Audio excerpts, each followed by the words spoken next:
Ashok sir, आम आदमी party आखिर किन कारणों से हारी? पहला सवाल। दूसरा सवाल कि भाजपा किन कारणों से जीती, और तीसरा मेरा सवाल कि किन कारणों से कांग्रेस कुछ भी हासिल नहीं कर पाई। देखिए, आपके दूसरे सवाल का पहले जवाब देता हूँ। भाजपा चुनाव क्यों जीती? भाजपा को चुनाव जीतना ही होता है। भाजपा चुनाव जीतने के लिए लड़ती है, चुनाव जीतती है, सारा सिस्टम यूज कर लेती है, सारे प्रोपोगंडा यूज कर लेती है, चुनाव आयोग उनके लिए बिल्कुल खुला होता है। और उसके बाद यदि वो गलती से चुनाव हार गए तो फिर वो सरकार बना लेते हैं। तो भाजपा की तो सरकार बननी थी। यदि आम आदमी पार्टी की सीटें ज्यादा भी आती तो भी भाजपा सरकार बना लेती। बी प्लान भी बिल्कुल तैयार था।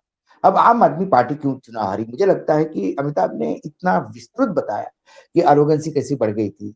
और आपने जब कहा कि हम पार्टी विद द डिफरेंस है, तो क्या मतलब क्या कौन सा डिफरेंस रहा? जेल में से सरकार चला रहे हो, अभी तो आतिशी को दिया आपने, तभी आतिशी को दे देते तो एक क्लियर होता कि भाई देखिए सामने बीजेपी है। और जिसके एक उदाहरण है बीजेपी का, जब आरोप लगे जैन हवाला कांड के, जैन डायरी कांड के, तो तुरंत आडवाणी जी ने इस्तीफा दे दिया था। उन्हें कहा कि जब मैं इस्तीफा दूंगा, मैं रहूंगा ही नहीं पद पे। तो आपके पास ऐसा आप देते तो आप एक गांधीयन फिलोसॉफी के साथ चलने वाले थे। आप तो उनसे भी ज्यादा मक्कार निकले। उसके बाद अरोगंस, जो टीम थी, देखिए वो जो टीम थी ओरिजिनल उनकी, वो टीम कहाँ है? एक दलालों की फौज इकट्ठा हो गई थी। एक एक पूरा ग्रुप, एक समूह घूम रहा था प्रज्ञा जी दिल्ली में। अमिताभ जी भी जानते होंगे उन लोगों को कि 20-25 लोगों का गुट घूम रहा था कि हरवाने के लिए आम आदमी पार्टी को। ये हमने पाप किया इनको सत्ता में लाके, अब इनको हम सत्ता से बाहर कर देंगे। उनने 8-10 सीटों पे खेल कर दिया। कई फैक्टर्स है उनको हारने के। उसके बावजूद इतनी बुरी हार नहीं होती। यदि मैं बुरी हार मानता हूं कि आप 65, 68 पे थे, 65 पे थे, और उसके बाद आप एकदम इस पे आ जाते हो, 28 पे आ जाते हो, तो बुरी हार है। ये बुरी हार क्यों है? अब उसमें भाजपा के खिलाफ आप चुनाव लड़ रहे हो आज, तो अब मुझे लगता है ये बात बेईमानी है करना कि भाई चुनाव आयोग भी, सिस्टम भी, वोटर लिस्ट भी सब उनके पास है। ये सारी चीजें उनके पास है, इसके बावजूद उनके खिलाफ चुनाव लड़ना है, तो आप कैसा लड़ सकते हो? आपको एक नए तरीके से चुनाव लड़ना होगा, वो नया तरीका सोचना होगा।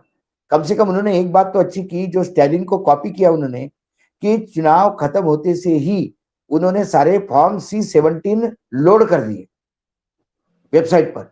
C-17 लोड होने की वजह से हर बूथ का आंकड़ा पोलिंग का सामने आ गया। तो चुनाव आयोग कम से कम वो जो 5 बजे बाद वाला जो खेल होता है, जो महाराष्ट्र में हुआ, वो दिल्ली में नहीं हो पाया। वो दिल्ली में नहीं हो पाया। लेकिन दिल्ली में पहले जो हुआ वो वोटर लिस्ट में मोहल्ले के मोहल्ले गायब हुए हैं, ये भी मैंने देखा। और फिर कुल मिला के 10 साल बाद लोग सोचते भी कि यार अब आगे चले। आप कुछ डिलीवर नहीं करते हो तो बोलते हो केंद्र सरकार होने नहीं दे रही है। जो डिलीवर करते हो वो आप करते हो। दूसरी बात, जब अच्छा लोगों को ये आपको समझाना था, लोगों को ये समझाने में कहीं ना कहीं आम आदमी पार्टी फेल हो गई कि भैया जो भी दिल्ली में हो रहा है वो केंद्र सरकार कर रही है। आम आदमी पार्टी के हाथ में ताकत ही कितनी है? दिल्ली सरकार के पास ताकत कितनी है? एजुकेशन है, और क्या है? एक्साइज है, एजुकेशन है, बाकी चीजें मेजर जो है। लेकिन एक्साइज में भी कमिश्नर कौन नियुक्त करेगा? एलजी नियुक्त करेगा। सारे अधिकारी कौन नियुक्त होंगे? सरकार के नियुक्त होंगे। अधिकारी मुख्यमंत्री की नहीं सुनते, अधिकारी नेताओं की नहीं सुनते।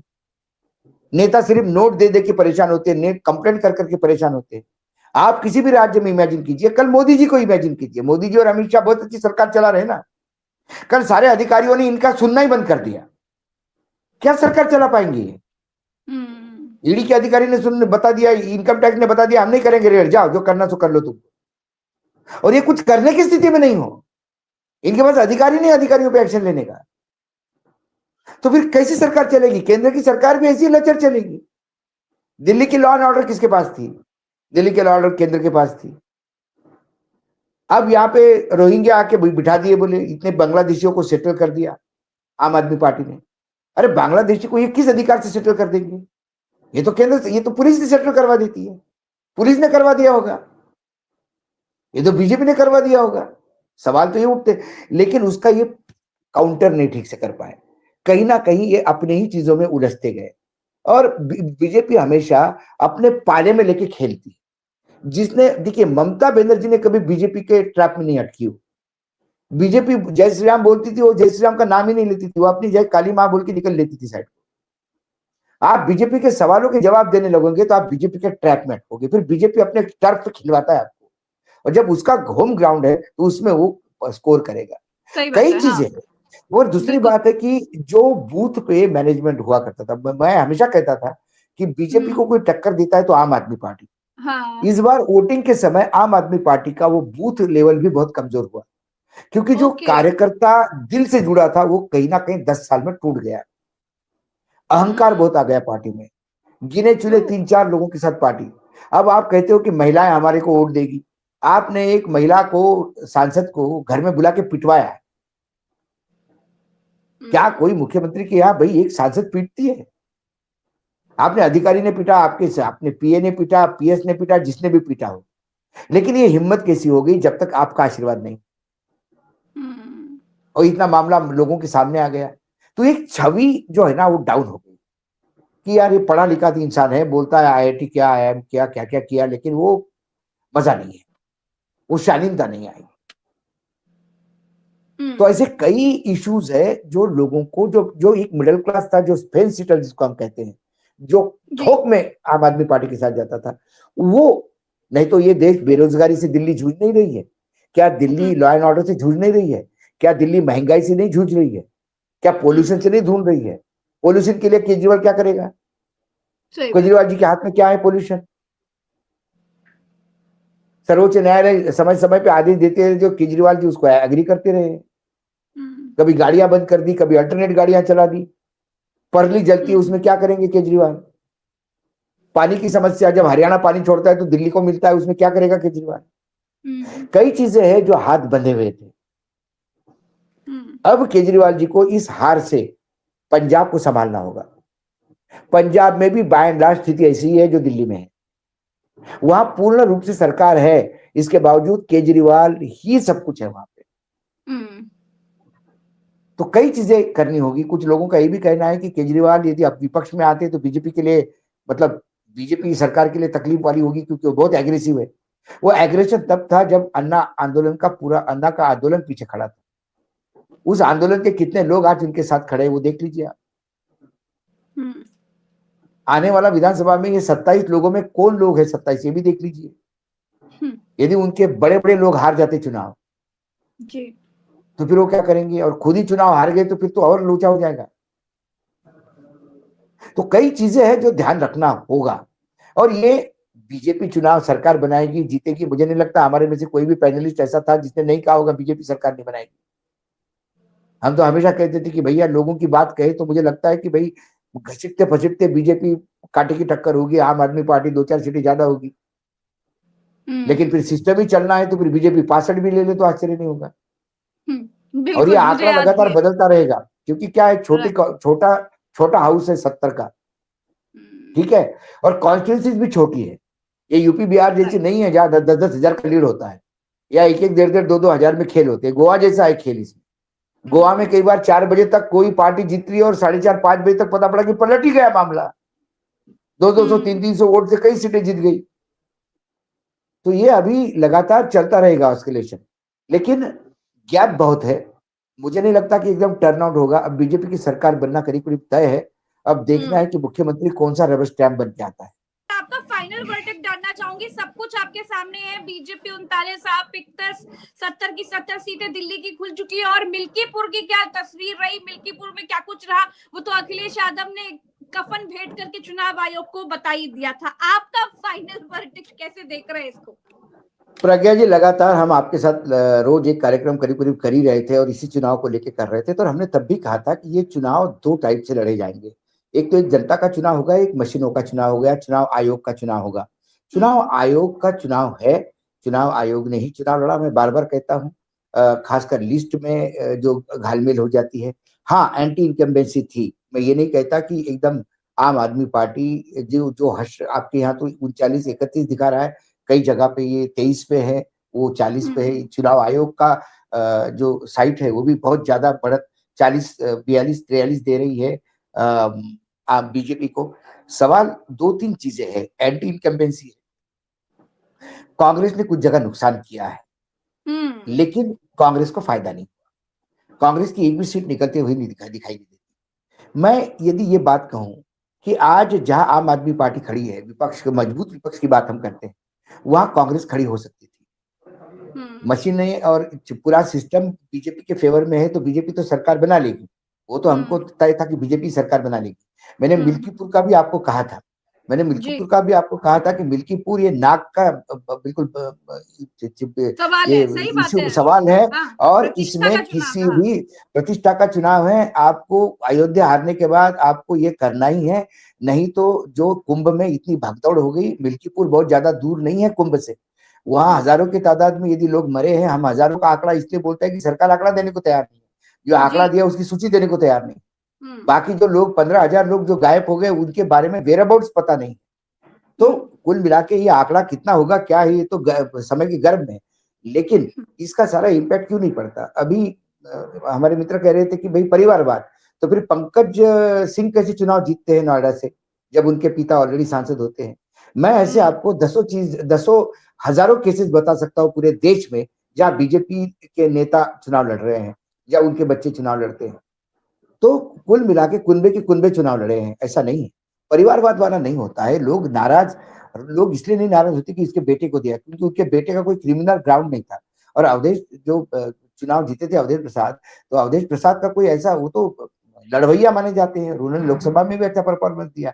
वो कोई भ्रष्टाचारी या व्यभिचार के केसेस भी नहीं थे कि जो बेटे पे हुआ। बेसिकली क्या चुनाव फेयर हुआ, सवाल ये है। जो 7 उपचुनाव हुए, क्या चुनाव फेयर हुआ?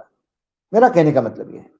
आप एक चर्चा, आप आपके मुंह से एक, इतिहास में किसी नेता ने सर, किसी पूर्व मुख्यमंत्री ने संसद में कफन भेंट किया होगा सर चुनाव आयोग को। मैं वही कहता हूँ ना कि अब अल्टीमेटली कल मुंबई हाईकोर्ट ने, सॉरी परसों के दिन मुंबई हाईकोर्ट ने नोटिस इशू किए।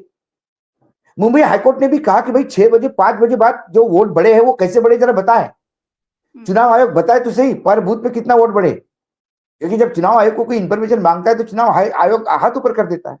अब उसका जवाब चुनाव आयोग क्या देता है? शेर शायरी देता है कि कागज कुछ लिपापोती करके देता है, कि बोलता है कि हमारे पास डेटा नहीं है, इरेज हो गया। जो भी चुनाव आयोग अब जवाब देगा, उसका 10 दिन का अंदर जवाब देना है।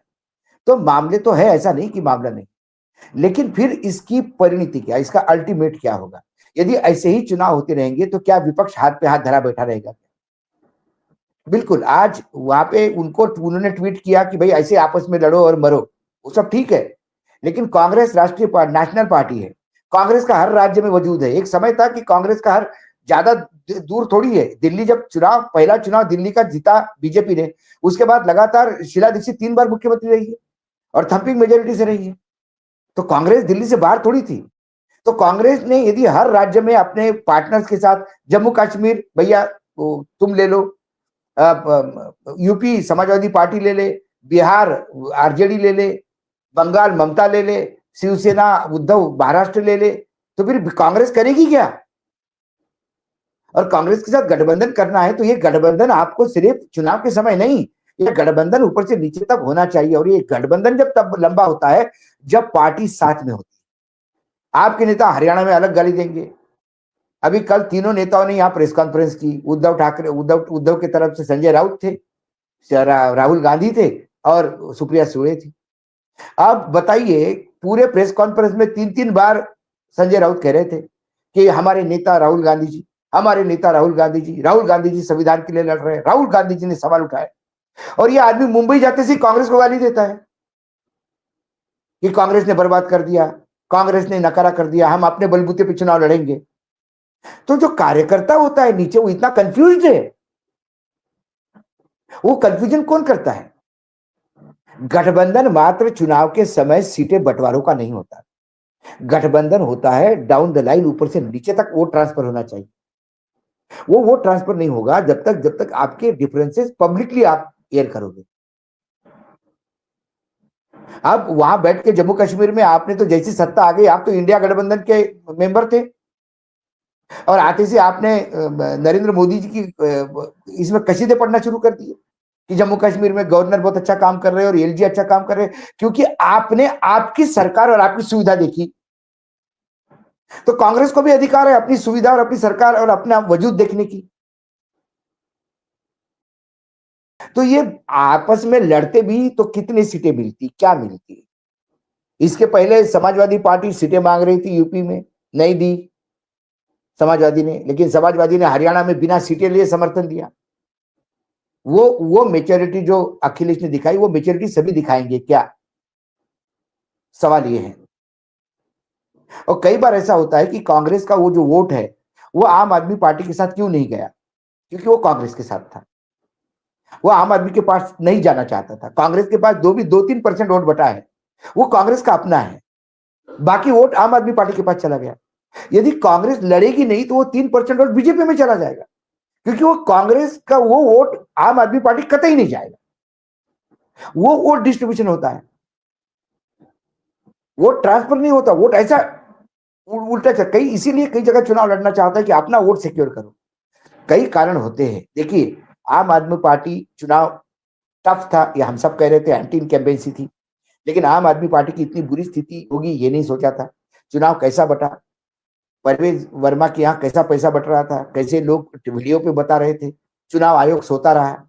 चुनाव आयोग कलयुग का, वो गांधी जी का बंदर बनना, ये हमारे लिए सौभाग्य है। किसी ने कहा कि तुम गांधी जी के बंदर हो, तो ये बड़ा अवार्ड है।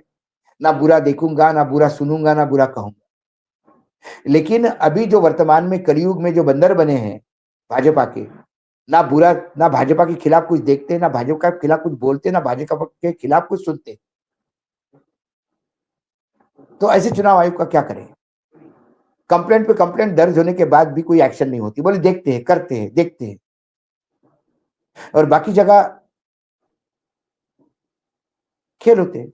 तो कुल मिला के जब विपक्ष को भी अब ये बोल के नहीं रहना चाहिए कि चुनाव आयोग खेल करता है, सिस्टम खेल करता है, अब ये है। हाँ। ये होते हुए आगे क्या?